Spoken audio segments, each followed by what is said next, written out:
Carne, um produto tão comum nas nossas vidas que nós não paramos para pensar nos seus números, na importância desse setor.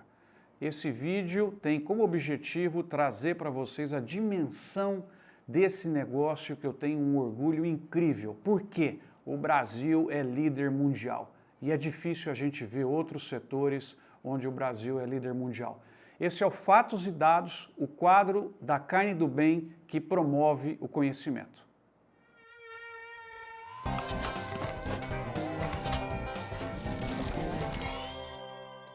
Com o objetivo de melhorar o nosso conhecimento, quero fazer 5 perguntas e trazer as respostas aqui com os principais números para que vocês possam ver como esse setor que está no nosso dia a dia, o nosso bife, é importante para o Brasil e para o mundo. Primeira pergunta, quanto que é produzido e consumido hoje de carne bovina, quanto será produzido e consumido daqui 10 anos desse importante produto? A produção e o consumo de carne vem crescendo nos últimos anos. Podemos dizer que hoje está ao redor de 61 milhões de toneladas. Mas a boa notícia é que ela vai para 76 milhões de toneladas daqui a 10 anos. Produção e o consumo, que seguem sempre num crescimento equilibrado.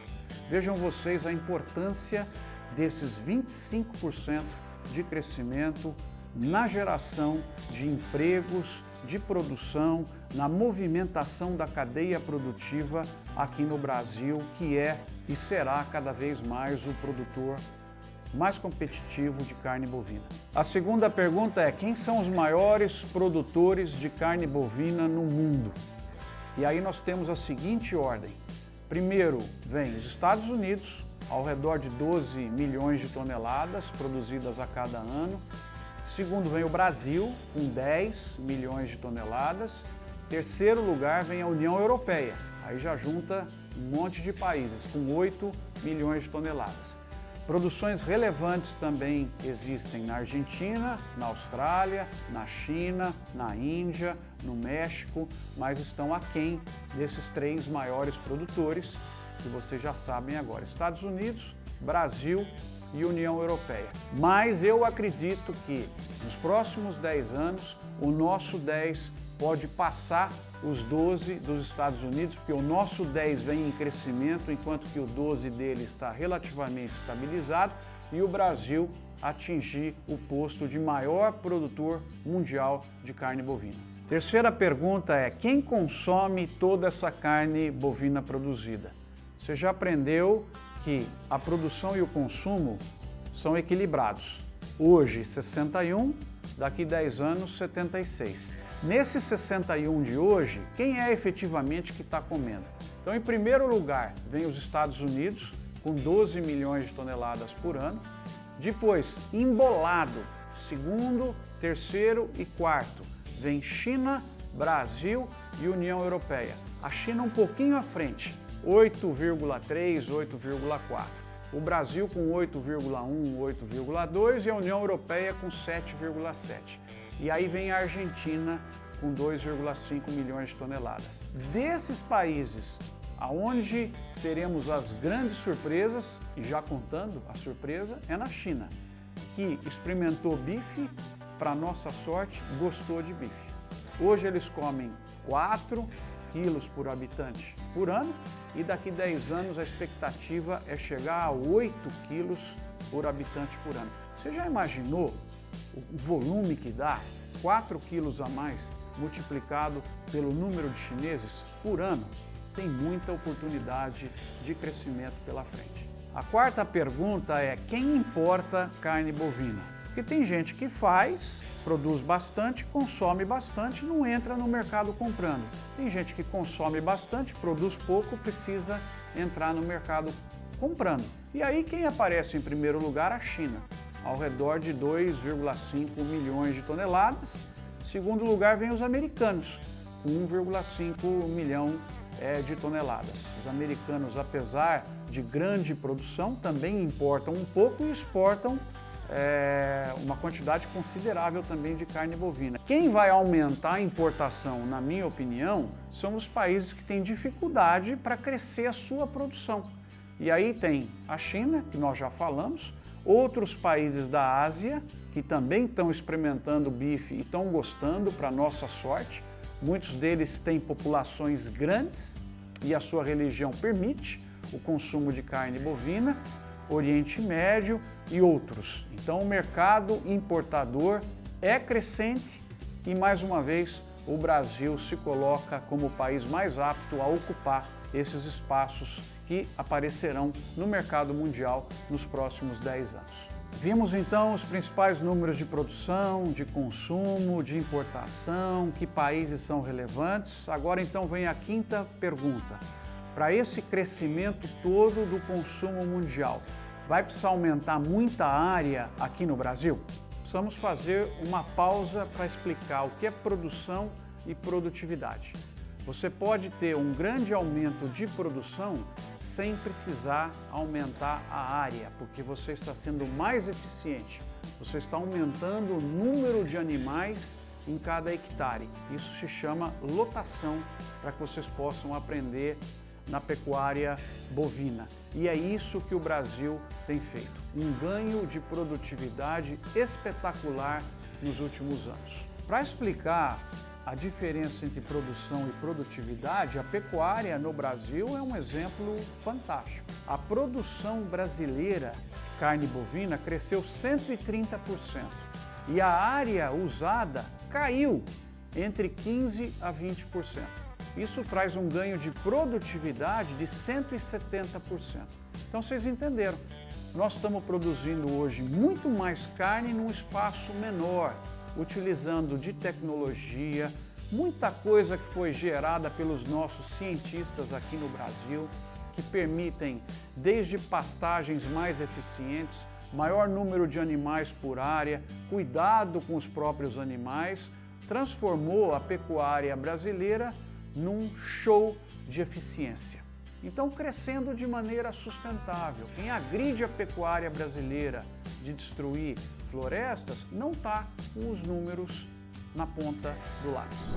Quando se fala em carne bovina, a importância do Brasil é algo quase que inexplicável. Somos respeitados no mundo todo pela nossa capacidade, pela nossa competitividade. No primeiro vídeo, você viu números, perguntas que foram respondidas em relação à situação de consumo mundial, à situação da produção mundial. Neste aqui, vamos ver a importância da carne bovina para o Brasil.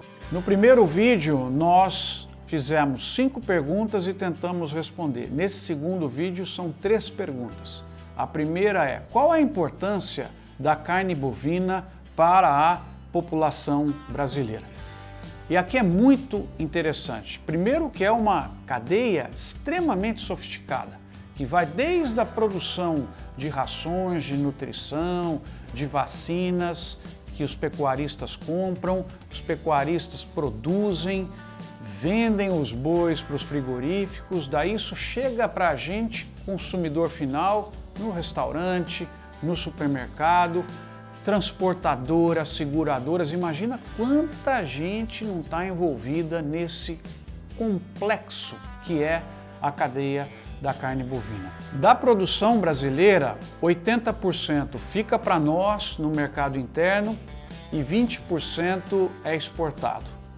Nós temos uma perspectiva de crescer nos próximos 10 anos o consumo no mercado interno de ao redor de 8 milhões de toneladas para quase 9 milhões de toneladas, representando também para nós brasileiros, que já temos um elevado consumo de carne bovina per capita, quando você compara no mundo, uma oportunidade interessante de investimento e desenvolvimento. Segunda pergunta é: qual é o papel do Brasil, a importância do Brasil no fornecimento mundial de carnes? E aqui é uma história muito bonita. O Brasil estava embolado há 5, 6, 7 anos com outros países nas posições de liderança.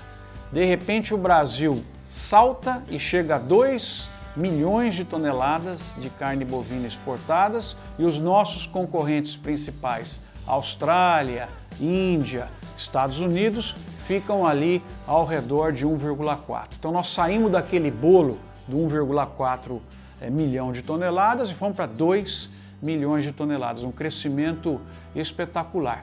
E tem chances ainda de aumentar por conta do consumo na Ásia e em outros lugares que estão experimentando o bife, gostando do bife, populações que estão indo do campo para a cidade, comendo mais em restaurante, representando para nós uma grande oportunidade. Quem sabe o Brasil pode ainda pular das 2 milhões de toneladas exportadas para algo como 3,5 milhões de toneladas até 2030. Seria sensacional e essa oportunidade existe. E a terceira e última pergunta desse vídeo: as exportações de carne bovina são importantes para a economia brasileira?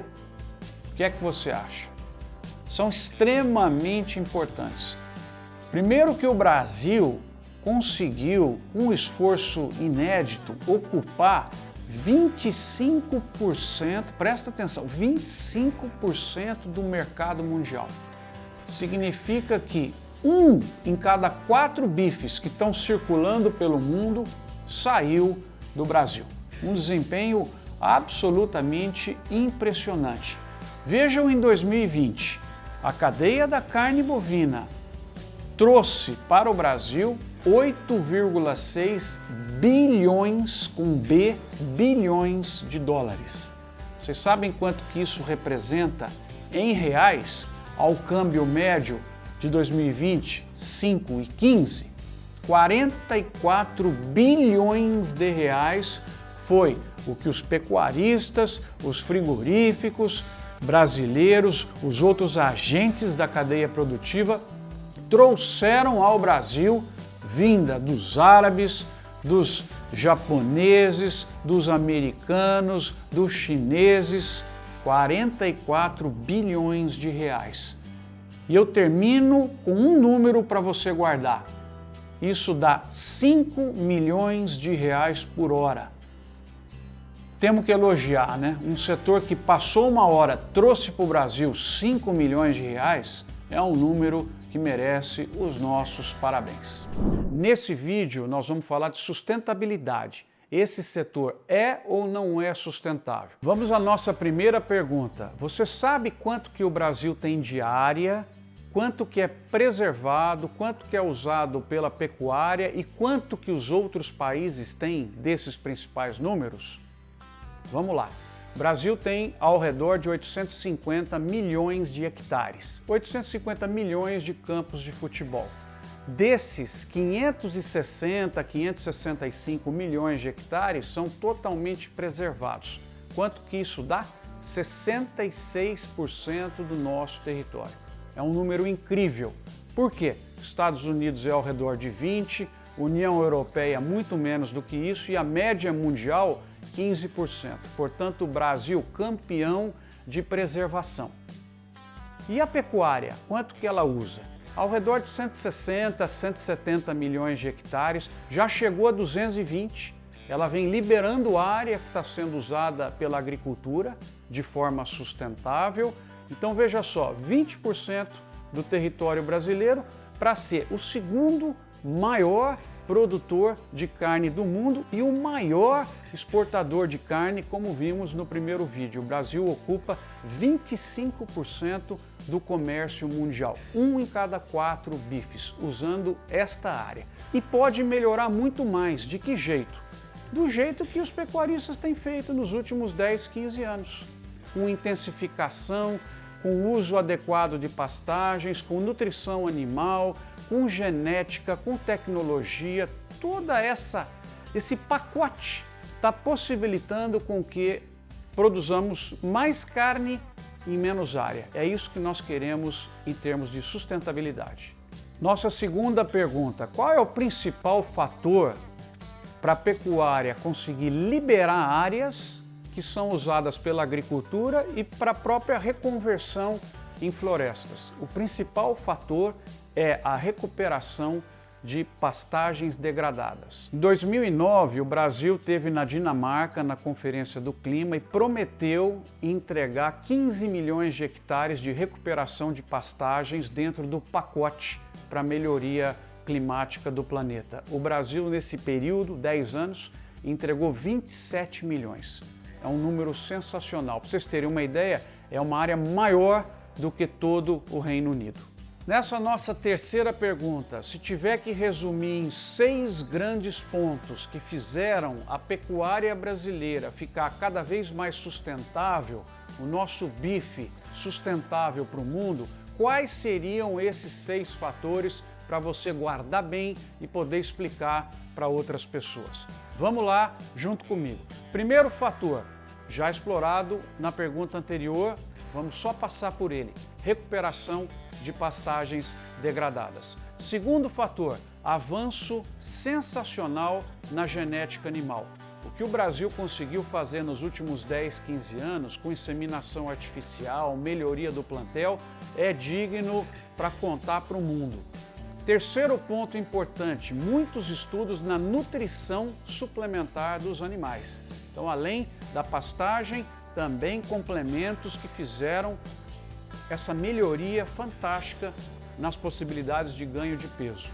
Outro ponto importante, melhoria em sanidade e saúde animal. É uma das áreas que o Brasil lidera o mundo também, trazendo produtos cada vez melhores e possibilitando essa pecuária mais saudável. Sistemas de rotação de pastos é outra tecnologia que aqui provavelmente estão os melhores cientistas do mundo. Possibilitou muita melhoria.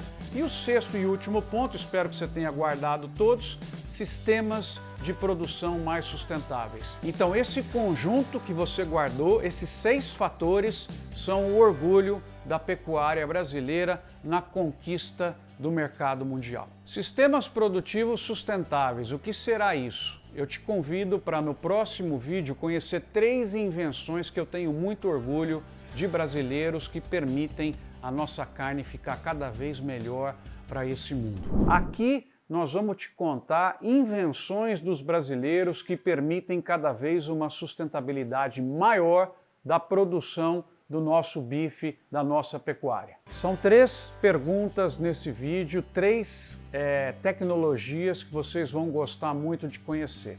A primeira é, você sabe o que é a integração lavoura-pecuária-floresta?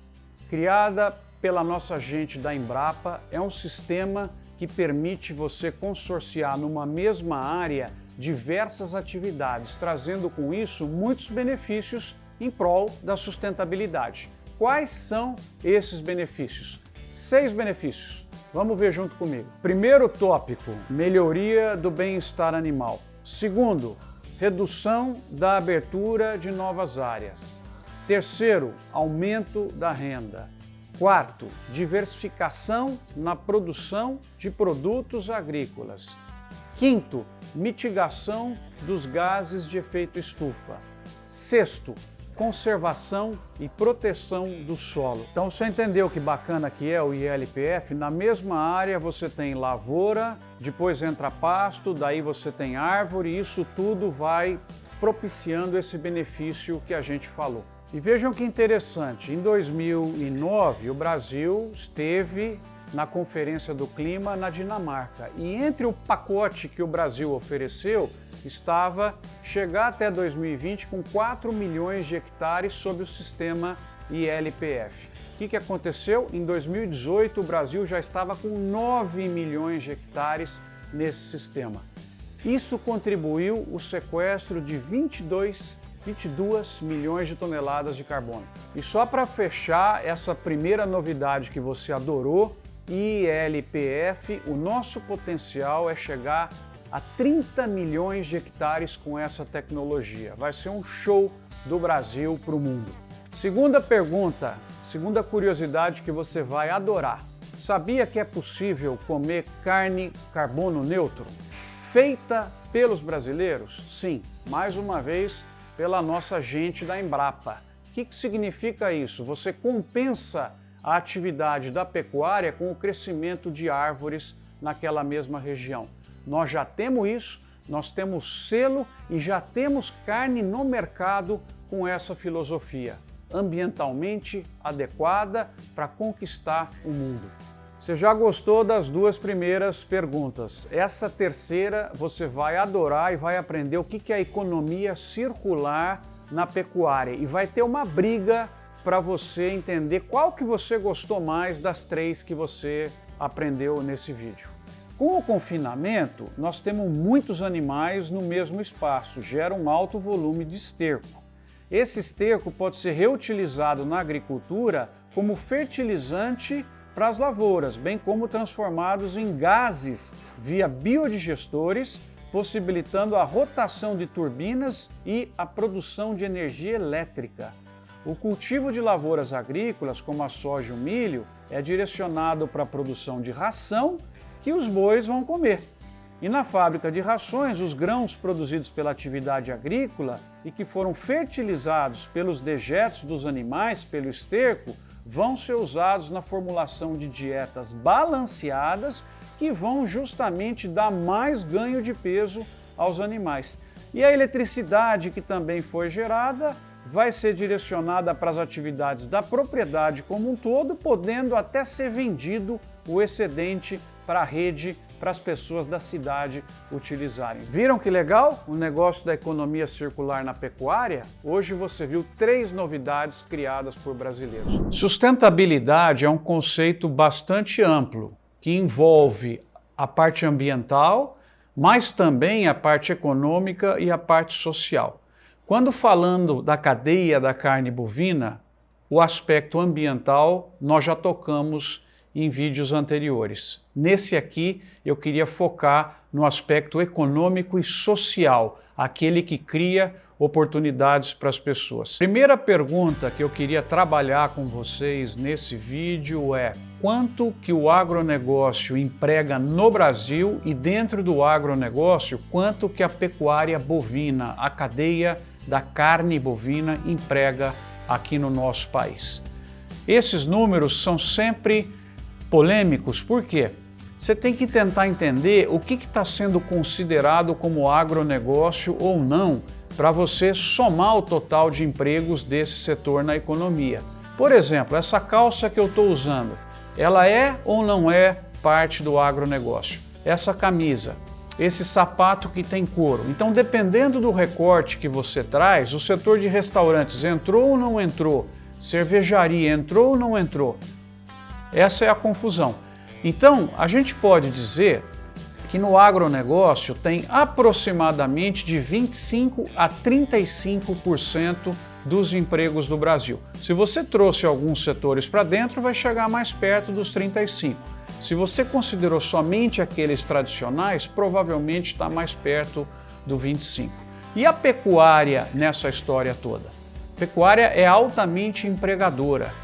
É um setor que precisa de mão de obra intensiva, principalmente na etapa fabril, na etapa dos frigoríficos. Então ela contribui com aproximadamente 1,9, 2 milhões de empregos no nosso país.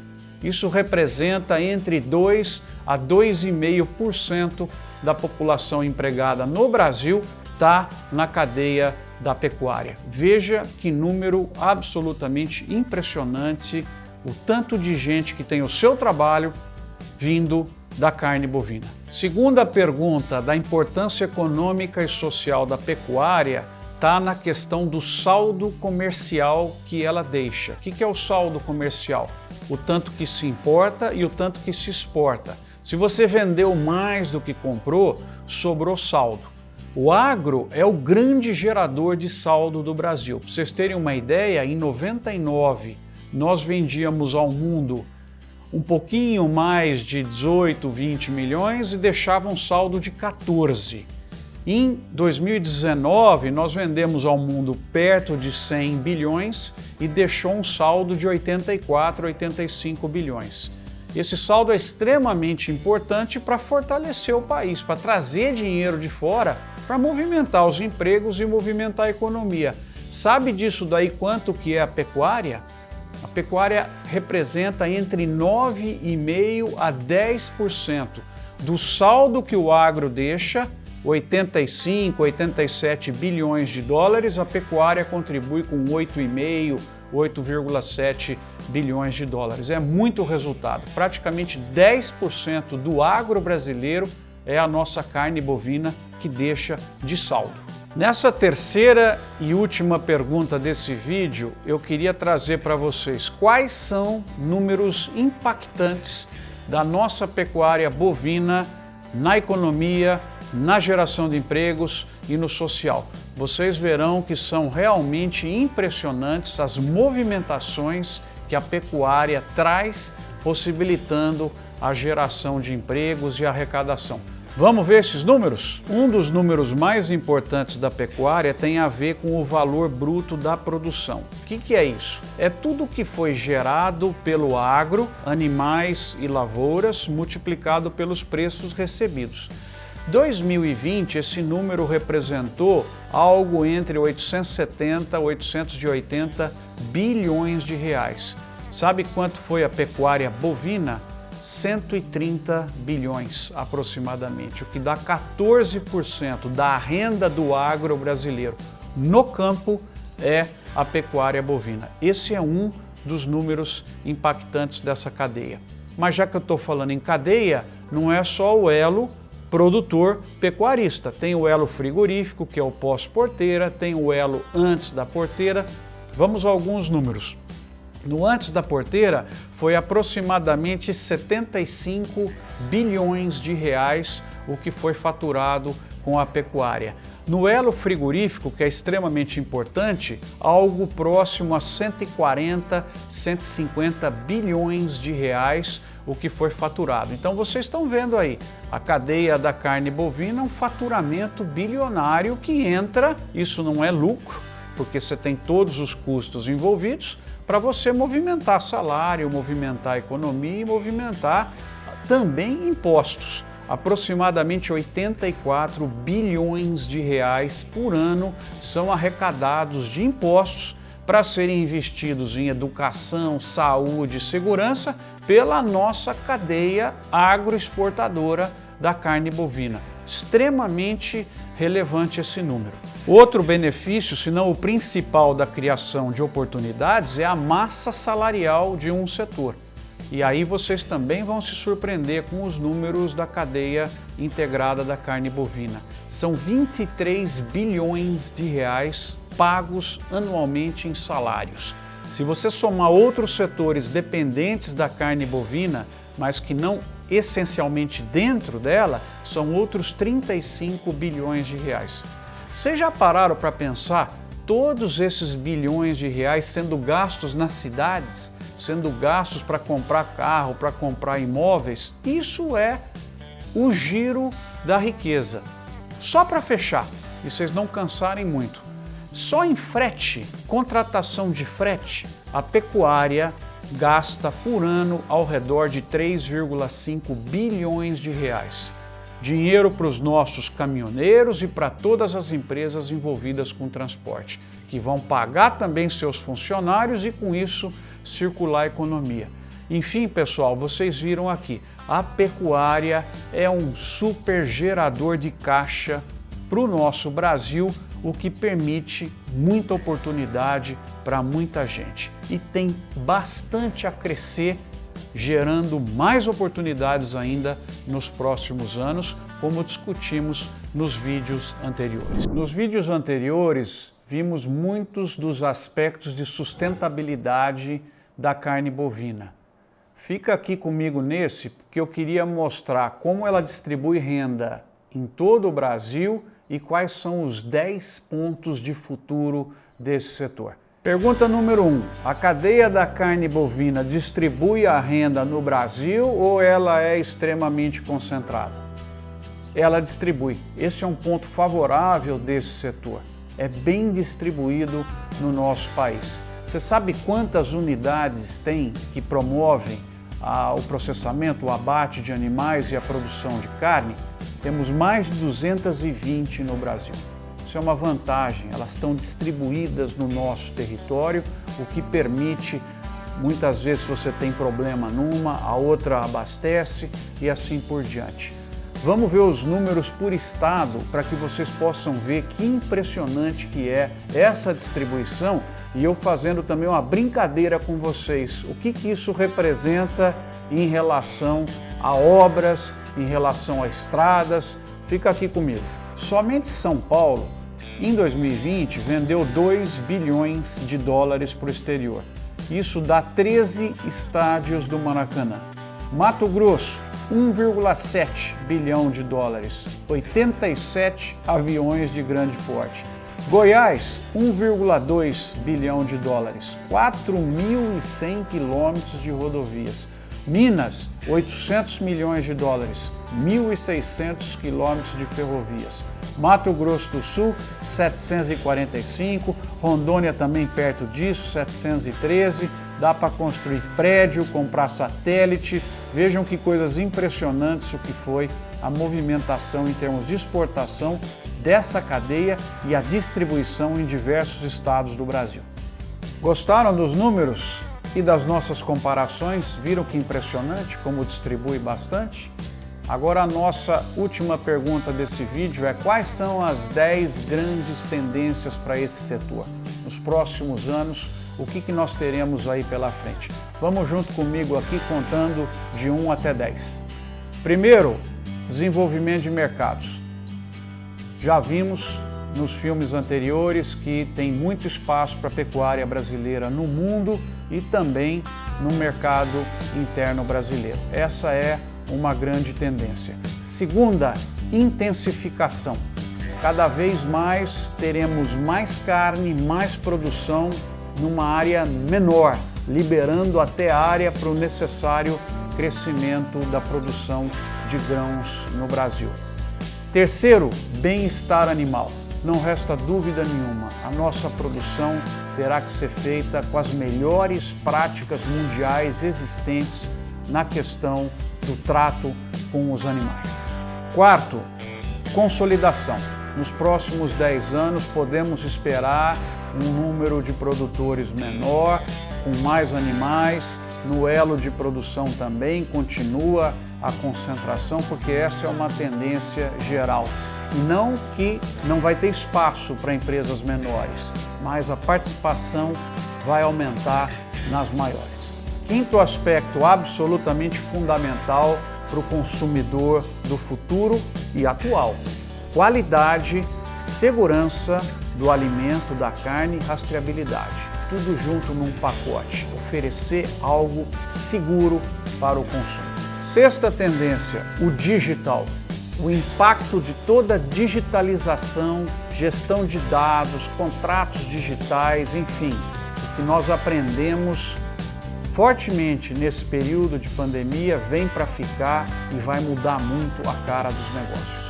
Sétimo, automação e robotização. Até para lidar com problemas de falta de mão de obra que teremos no futuro, as atividades da pecuária serão muito mais controladas aí por máquinas. É uma mudança também que vem para ficar. Oitava, absolutamente essencial, sustentabilidade e carbono.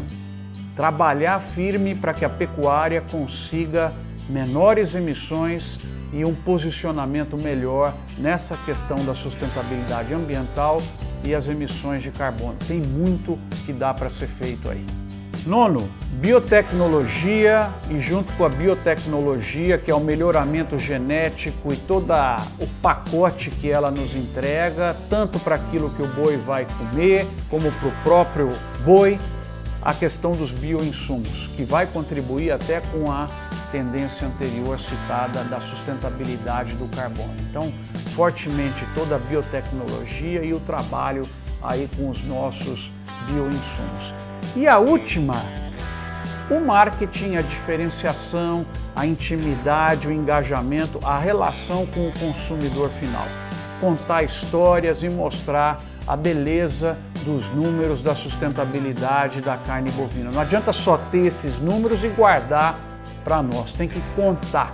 Então a 10ª e última tendência está ligado ao marketing, ao relacionamento, ao desenvolvimento adequado desses mercados. Olá pessoal, hoje temos um vídeo extremamente importante para vocês. O assunto é tema mundial extremamente discutido e tem muito conhecimento interessante para passar. Nós vamos falar justamente do bem-estar animal e para isso temos conosco uma pesquisadora que me orgulha, de destaque mundial, que vai tirar muitas dúvidas que vocês têm e deixar esse assunto muito mais claro. Como eu disse, para abordar esse assunto fascinante do bem-estar animal, nós estamos recebendo hoje a Fernanda Massitelli, que é professora pesquisadora da Universidade Federal do Mato Grosso, tendo feito um trabalho maravilhoso sobre o setor.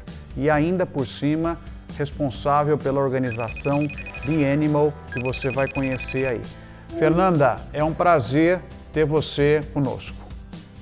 O prazer é todo meu, Marcos. É um prazer estar aqui com vocês. Agradeço a possibilidade de trazer um pouco mais de um tema tão relevante para a nossa pecuária. Fernanda, uma coisa básica para as pessoas conhecerem antes até do nosso debate. Nossa pecuária é extensiva, grande maioria dos animais criados a pasto. O que é? Explica para as pessoas, bem-estar animal, o que é isso? Bom, Marcos, é diferente dizer que um animal está num ambiente natural dele, quer dizer que o bem-estar dele está bom. Tem animais que podem estar, né, em ambiente como o pasto e não está bem também. Então, bem-estar animal é uma ciência e a gente consegue definir isso. Sabe, não é algo utópico. Muitas pessoas acham que bem-estar animal são manejos no curral ou fazer carinho no animal, quando na verdade bem-estar animal é o estado do corpo do animal. Simples assim. É o estado do corpo do animal toda vez que ele está tentando se adaptar ao ambiente que a gente está dando para ele. Então, o estado do corpo é bom, ou o estado do corpo é ruim, ou o estado do corpo é rico, ou é pobre. Então, a gente define bem-estar animal assim, como o estado do corpo. E não quer dizer que um animal está em ambiente natural, que o bem-estar dele está bom. Porque em ambiente natural também tem predador, também tem fogo, eles podem passar fome, podem passar sede, né? Então, a gente tem que sempre levar em consideração que é o estado do corpo. Interessante, Fernanda. Eu não falei para vocês? Começamos já compreendendo o que é bem-estar animal. Fernanda, agora uma pergunta que acho que todo mundo que está ouvindo quer saber. Tem relação entre o bem-estar animal e a produtividade? Enfim, o animal melhor tratado, se sentindo bem, como você já explicou, ele vai produzir mais para o pecuarista? Eu acho que todo mundo quer ouvir essa tua resposta. Fernanda, produz ou não? É uma pergunta assim que sempre o pecuarista faz, Marcos, toda vez. Quando eu implementar bem-estar animal, eu estou melhorando a produtividade? Então, vamos tentar voltar nessa definição. Se eu estou falando que bem-estar animal é o estado do corpo, o que pode estar afetando o estado desse corpo? Antes se falavam nas 5 liberdades e hoje, né, a gente implementa os 5 princípios ou os 5 domínios do bem-estar animal, que são, nada mais são, né, do que boa nutrição, boa saúde, bom alojamento ou bom ambiente, que aqui entra o conforto do animal, bons comportamentos. Então, esses 4 são princípios físicos e a gente tem um princípio psíquico, que seria, então, um bom estado mental. Então, nós temos 5 princípios. Então, é como se a gente colocasse o nosso boizinho sentado numa cadeira e ela tivesse 4 pés, que são os princípios físicos, nutrição, saúde, né, o ambiente e o comportamento. E o encosto da cadeira dele seria o estado mental, o 5º princípio. Toda vez que a gente abala um desses princípios, a gente mexe no bem-estar dos animais. E mexe de uma forma fisiológica, né? Ele produz hormônios, ele produz substâncias no corpo dele que pode sim afetar e muito a produtividade. Não só o ganho de peso, mas também a reprodução. Legal, Fernanda. Vocês viram então, né, que tratar bem o animal, o bem-estar animal, na verdade é tratar bem o próprio pecuarista também. Ficou simples, né, com essa explicação da Fernanda. Gostei muito dos 5 pontos, já guardei mais um aprendizado. Fernanda, eu e o pessoal que está acompanhando quer saber outra relação agora. Você já explicou que bem-estar animal traz produtividade de uma forma simples. Bem-estar animal interfere na qualidade da carne que vai para o consumidor final? Aspectos de maciez, sabor e outros que são extremamente valorizados? Enfim, qual é a relação do bem-estar animal com a qualidade da carne. É isso que a turma quer saber e eu também. Fernanda, o que você acha disso? Com certeza, Marcos. Quando a gente fala de bem-estar animal, não é só dentro da porteira. Ele tem que começar por lá, é lógico, né? Tem que começar com as pessoas se preocupando desde o nascimento do animal. Mas fora também, né, durante todo o transporte, o manejo pré-abate, tudo isso a gente tem que estar preocupado com o bem-estar dos animais. Do mesmo jeito que bem-estar animal é o estado do corpo, o estresse é a resposta do corpo.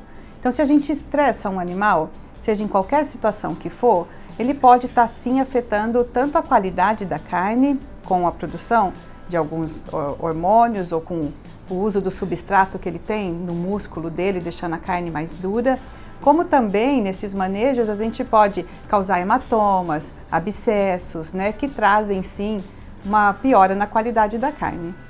Legal, Fernanda. Então temos mais uma coisa comprovada aqui, né? O bem-estar animal positivo para a produtividade, bem-estar animal positivo para a qualidade da carne que chega para o consumidor final. Fernanda, outra dúvida que eu tenho e as pessoas têm. Falar agora sobre as doenças.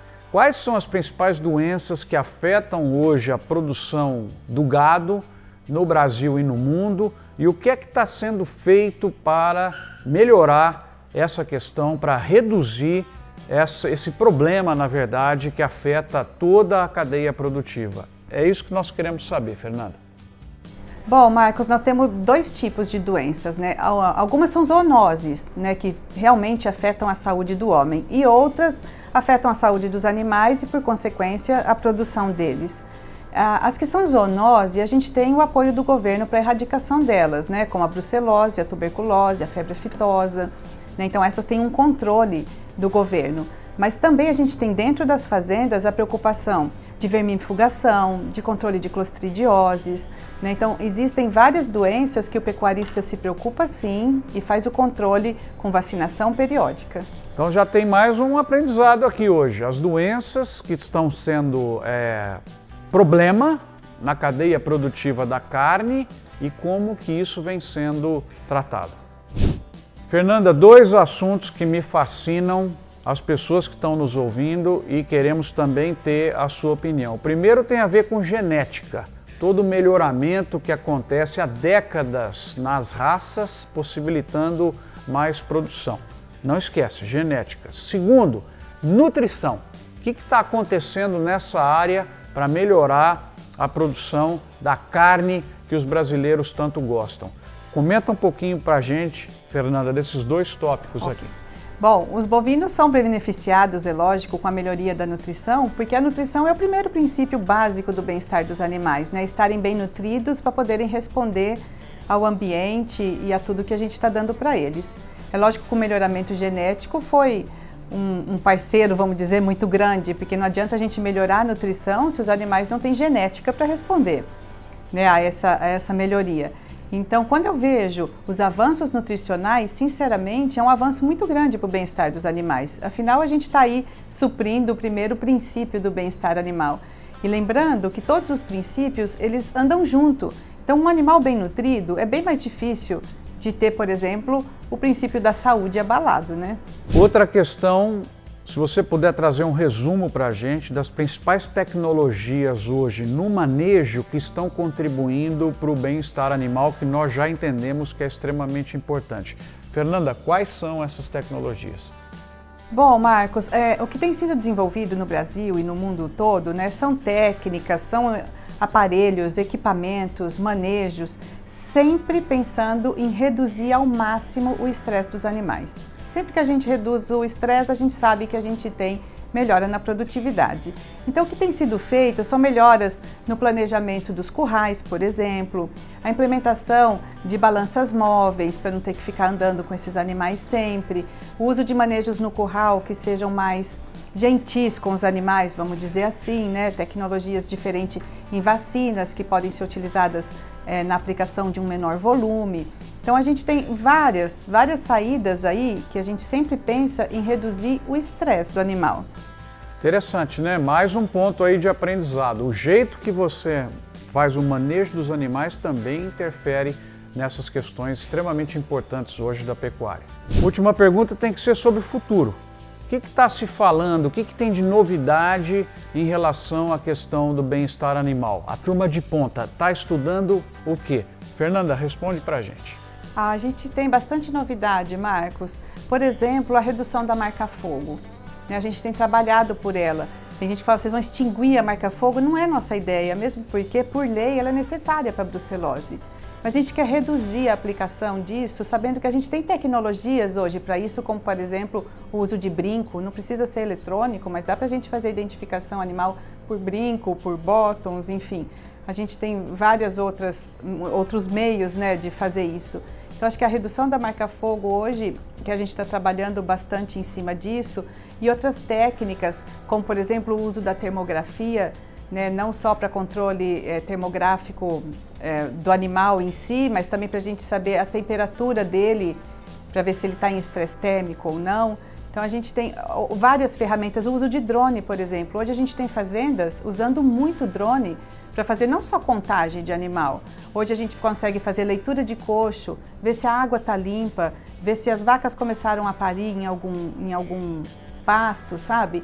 Para que a gente tenha, então, a atitude, tomar uma atitude, na verdade, o mais rápido possível para não deixar com que os animais sofram de nenhuma forma.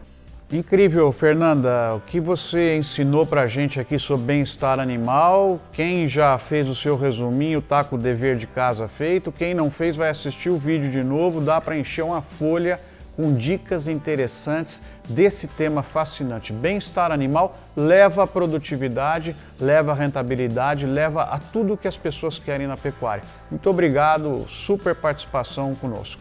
Que é isso, Marcos. Eu que agradeço. Muito obrigada pela oportunidade. Acho que não tem nem mais o que discutir de bem-estar animal, é obrigatório. Vocês gostaram dessa aula? Convido a conhecerem também o trabalho que a professora faz no Be-Animal, seguindo no Instagram, e encontro vocês em breve. Pessoal, nosso programa de hoje é sobre nutrição, se a carne faz bem ou não, quais são os mitos que envolvem o consumo da carne bovina. Para isso, vamos conversar com o Henrique Altran. Tenho certeza que vocês vão gostar dele, tem muitos seguidores no Instagram, um trabalho muito bonito, de conhecimento, então são diversas perguntas e respostas num tempo curto. Bom, como eu disse, para começar essa conversa sobre nutrição, eu vou convidar aqui o Henrique Altran, que criou uma coisa muito interessante, o movimento Rebelião Saudável, justamente para trazer mais conhecimento sobre nutrição. Henrique, é um prazer ter você aqui conosco. Muito obrigado, professor. Para mim é uma honra estar conversando um pouquinho com você. Bom, a primeira pergunta, todo mundo quer saber o que é esse movimento Rebelião Saudável. Você pode explicar para a gente? Claro. A ideia da rebelião saudável é exatamente se rebelar contra o sistema. Mas que sistema? Aquele sistema que é composto pela indústria dos ultraprocessados, que acaba viciando a gente e adoecendo, e pela indústria farmacêutica, que acaba escravizando a gente com dependência de remédio. Então, a nossa noção é de que você ser saudável é a melhor forma de você se rebelar contra esse sistema. Que bacana, super criativo. Parabéns a vocês, eu gostei aí da ideia. Bom, espero que vocês tenham gostado aí da primeira resposta. Agora vamos para uma segunda pergunta aí para o Henrique. Por que a carne é importante para a gente, Henrique? Que atributos? Por que ela ajuda a mente, físico, enfim, explica um pouquinho. Nutrição, carne bovina, é importante ou não? Não só é importante, como é muito importante, professor. Uma das primeiras coisas que é importante a gente comentar é que a carne ela é um alimento ancestral. Portanto, um alimento onde nós, seres humanos, evoluímos comendo. Isso significa que nós temos uma adequação biológica muito grande para comer carne e absorver todos os nutrientes. E que nutrientes são esses? A gente tem aí proteínas completas, compostas dos aminoácidos. Esses aminoácidos são os tijolos que compõem todo o nosso corpo, então é muito importante a ingestão da carne por conta disso. Além disso, a carne é rica em vitaminas do complexo B, vitaminas que são lipossolúveis, aquelas vitaminas gordurosas, como a gente chama, vitamina A, vitamina K, vitamina E. Ela é rica também em minerais, e todo esse conjunto faz com que a gente tenha acesso a esses nutrientes de maneira muito mais fácil, e com uma biodisponibilidade maior, ou seja, a gente consegue absorver muito melhor os nutrientes vindos da carne do que os nutrientes vindos dos vegetais. Valeu, Henrique. Eu já estava convencido. Espero que tenha convencido também você que está assistindo aí. Agora, Henrique, nessa terceira pergunta, eu queria mais informações sobre o modo de preparo, carne gorda, carne magra. Tem diferença nisso? Como é que a gente prepara ela melhor para absorver tudo isso que você falou que está contido na carne bovina? Não só a carne, mas qualquer alimento que você aquece no ponto certo, você preserva uma quantidade maior de nutrientes. Então, pensando especificamente na carne, aquela carne ao ponto, né, de ao ponto para um pouquinho mal passada, é o ideal de preparo para que você tenha o máximo de preservação dos nutrientes e o mínimo de geração de substâncias nocivas, que são geradas em todos os alimentos pelo aquecimento, né? Então, a dica aqui para o pessoal que está assistindo a gente é exatamente essa: não asse demais nem a carne, nem o pão, nem qualquer alimento. No caso da carne especificamente, aquela carne um pouco ao ponto para mal passada é o ideal, né? Em relação às carnes gordas e carnes magras, a carne ela tem a vantagem de ter as vitaminas que são chamadas vitaminas lipossolúveis, vitaminas que são solúveis em gordura. Então, quando você come uma carne um pouco mais gordurosa, uma picanha, né, você tem acesso a essas vitaminas com a maior facilidade, porque uma alimentação pobre em gorduras inviabiliza a absorção dessas vitaminas. Portanto, nesse aspecto, as carnes um pouco mais gordas são mais interessantes para que você possa absorver essas vitaminas lipossolúveis. Henrique, tem um monte de assuntos aí que a carne entope o coração, causa infarto, apodrece no intestino, que a gente passa mal, enfim. Conta um pouquinho para a gente sobre esses pontos aí. São mitos ou são verdades?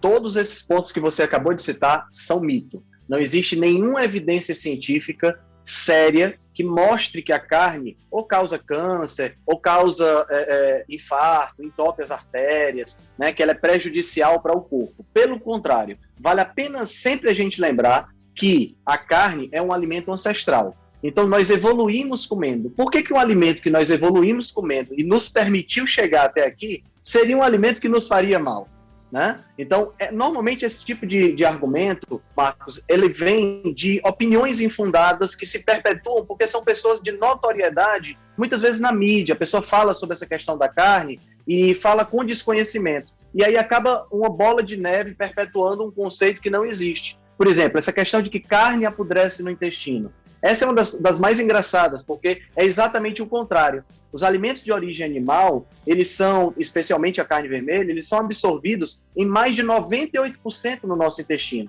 Enquanto os vegetais acabam não sendo absorvidos, porque os vegetais têm fibras que nós não temos a capacidade de digerir, e esses sim acabam apodrecendo lá no final, no intestino grosso, né? Então, é exatamente o contrário. A carne é um alimento realmente muito maravilhoso. Maravilha, Henrique. Vamos para a quinta pergunta, que tem a ver com quantidade. A qualidade e a saudabilidade acho que ficou evidente aqui. Agora, em relação à quantidade, para uma pessoa, por exemplo, do meu tamanho, o que é recomendado aí por semana? A carne vermelha, as carnes de uma maneira geral, elas podem ser consumidas todos os dias. A carne vermelha pode e deve ser consumida todos os dias por conta da sua densidade nutricional. Como eu falei anteriormente, a carne é extremamente densa nutricionalmente, então ela tem muitos nutrientes que nós precisamos. Eu queria ressaltar também aqui, professor, o papel importante das vísceras. Muitas vezes são esquecidas pelas pessoas, o fígado, né? Que não só o fígado, mas outras partes do boi também, que são esquecidas, a língua, que tem um teor nutricional, às vezes até maior do que a carne vermelha. Então, você comer carne vermelha, você pode comer todos os dias, absolutamente sem nenhum problema, e incluir as vísceras na sua alimentação é garantia de uma nutrição completa, sem dúvida. Então, posso comer todo dia, não preciso me preocupar com essas campanhas de ficar um dia sem carne, nada disso. Posso comer todo dia. Essas campanhas são totalmente infundadas e elas não fazem sentido do ponto de vista biológico e fisiológico. Gostei muito do Henrique, pessoal. Papo simples, direto no ponto de quem estuda o assunto e tem ciência por trás. Henrique, foi um prazer ter você aqui conosco nesse programa. Conta como que as pessoas podem conhecer um pouquinho mais o seu movimento e, com isso, ter essa informação científica adequada de quem está estudando. Ah, legal. Bom, em primeiro lugar, muito obrigado pelo convite. As pessoas podem conhecer um pouco mais do movimento da Rebelião Saudável acessando o meu canal no Instagram, que é @HenriqueEltran. Lá você vai encontrar o link para o canal do Telegram, né, que tem onde a gente passa as informações, que é o canal da Rebelião Saudável, e vai poder acessar também o podcast da Rebelião Saudável, que está disponível nas plataformas, nas principais plataformas. Obrigado, então, Henrique. Continue esse seu bonito trabalho, nós precisamos disso. Informação adequada que vem de ciência. Parabéns, viu? Eu que agradeço. Muito obrigado. Espero que você tenha gostado. Curta o canal, siga, interaja, coloque seus comentários. Esse foi mais um Fatos e Dados do programa Carne do Bem, com Marcos Fava Neves, professor da USP e da FGV. Obrigado pela sua atenção e audiência.